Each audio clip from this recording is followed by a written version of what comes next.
Stephanie. My name is James Hannig. I'm with the Department of Public Works Multimodal Unit. This is a great transition from what folks have been telling us in terms of what they're feeling in terms of safety and traffic and speeding. And it reflects what we also see in the data. A lot of our streets in Milwaukee are becoming less safe in many ways. It's no mystery that we are experiencing a pretty serious reckless driving epidemic right now. As you see in the top left chart there, over the past several years, there's been an increase in crashes, including the severity of crashes. And it's even more noticeable when you look at crashes involving people walking or people biking.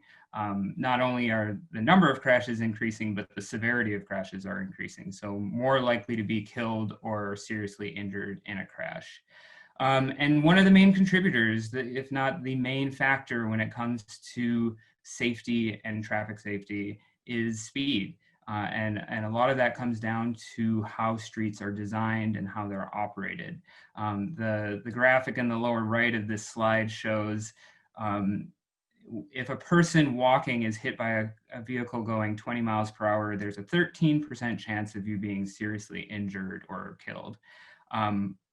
Increase the speed to 40 miles per hour and you have a 73% chance of being seriously injured or killed.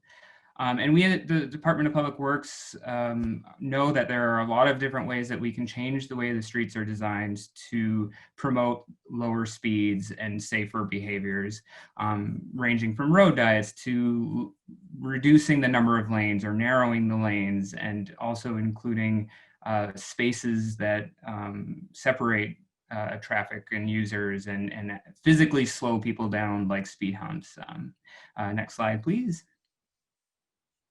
And a lot of what we can do in addition to, or that connects to how streets are designed, is what we call complete streets, which is an approach to street design and changing from just a place where we think of going from A to B, or that are car focused, to being people focused. So seeing our streets as places that are safe or comfortable for people of all ages, all abilities, regardless of mode of travel. That doesn't mean that every street has to have bike lanes or every street has to have super wide sidewalks, but the streets should really reflect the surrounding land use, and that's very much how it ties to what the plan that we're talking about today.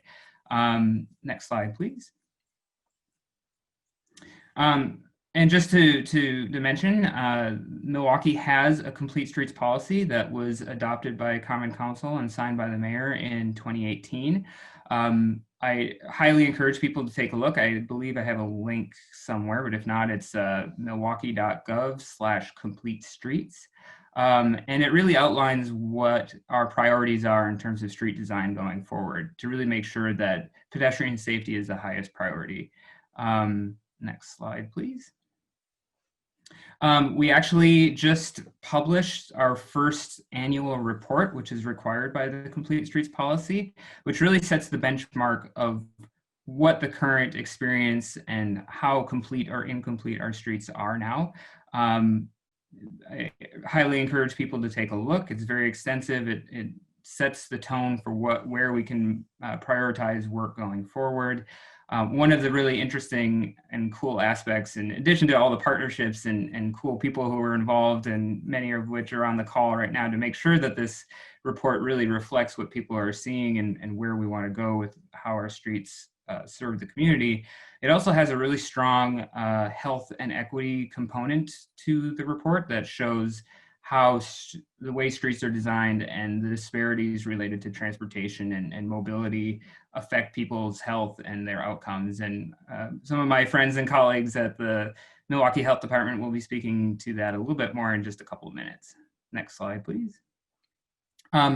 Complete Streets really encompasses all modes of transportation in Milwaukee, and one of our recent plans focused on a particular mode of transportation is our pedestrian plan, which was again adopted by Common Council last summer in July 2019.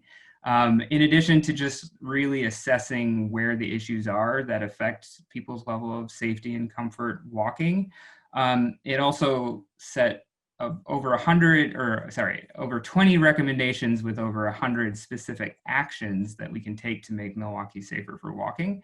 And it also identified where a lot of the worst or major issues are in the city. And this map on the right shows what we call our pedestrian high injury network, which are the corridors that are least safe for walking based on crash rates and crash risk. And the corridors that are outlined with the black bubble are the top 10 streets for walking in Milwaukee. Next slide, please. And lastly, in addition to the rapid implementation improvements and the rapid flashing beacons that Leaf mentioned, there are a number of other ways that we can improve safety and slow vehicles down, including road diets and restriping, which you may have seen across the city this summer, including Oklahoma Avenue, a little bit closer to the east side, closer to the lake. But we also have received just very recently a federal grant to do similar types of treatments and improvements a little bit further on Oklahoma Avenue between 27th and 6th Street. And we as a Department of Public Works are continually seeking opportunities to do these type of projects in addition to reconstructing streets so that they encourage safer behaviors. And with that, I will hand it